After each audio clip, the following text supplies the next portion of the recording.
A critical concept in the world of IT security is defense in depth or layered security. Now, before we get into this too much, I want to make sure we're incredibly comfortable with a particular set of terms, and that is diversity versus redundancy. So to help us out here, I'm going to go back to World War I. And back in World War I, you had these trench systems out there. Now, with these trench systems, you didn't have just one trench. You'd have a lot of trenches, 2 or 3 or 4 or 5 trenches. In that particular case, what you're talking about is redundancy.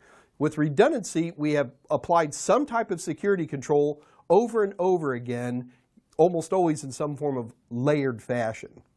Now, diversity is a different animal altogether. In diversity, what we're talking about is bringing a different type of control into play. So, sticking with that World War I analogy, instead of just having trenches, I'd also put in barbed wire or machine gun posts or something like that. Totally different types of controls to prevent the bad guys from coming across no man's land and taking over. And sorry about it, it's right now there's lots of really great stuff. World War I was 100 years ago, so I'm watching all that and it's on my mind. So now that we're comfortable with the difference of diversity versus redundancy, let's take a look at this a little bit. Now, what I'd like to start off with is, here's an example of a single computer sitting in my office somewhere. And what I want to do is I want to protect that from malware. So what can I do? Well, I can install multiple redundant layers of security. For example, I can put anti-malware directly on the system itself. I can set up network-based intrusion detection to see if I can find malware that way. I can put malware on access control lists within my firewall. I can put anti-malware in a lot of different places and provide a lot of layers to protect that one system there in the middle.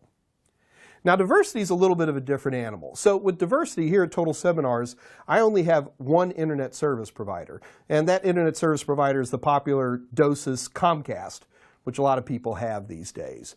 Now, I want to give myself some defense in depth here. So would I go out and just go get another Comcast system? No. What I want to do is I want to be diverse in this case. So what I'm going to do is I'm going to keep my Comcast system, but I'm also going to go, again, another provider here down in southern Texas, AT&T, who would provide me a completely different internet service provider service in case anything were to ever go wrong. So that would be a great example of classic diversity when it comes to internet service providers.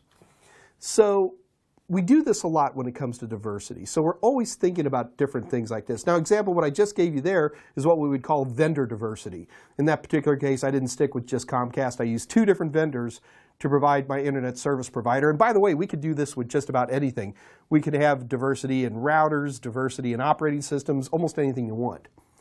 So when we talk about diversity, we tend to think about the physical, administrative, and technical control thing.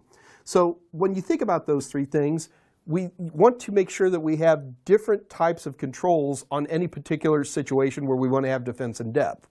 One great example would be, I don't want people logging into computers at certain times. So one of the things I could do is I can set up a technical control and I can configure my Windows server so that they can only log in between this time and that time.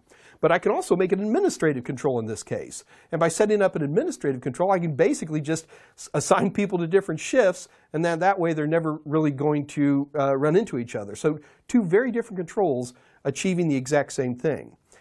Another great example I could do is, let's say I don't want people using Facebook during company time. So in this particular case, well, I could set up a technical control and basically block Facebook.com right at my firewall. But I could also do an administrative control. And in this particular case, I could set up an acceptable use policy that says, ye shall not use social media during business hours. And in that case, once again, I've got 2 very, very diverse types of security controls achieving the same job. So when we're talking about defense in depth, it's great to think about the layers. The layers are important. But also remember, whenever we're doing good defense in depth, you have good diversity.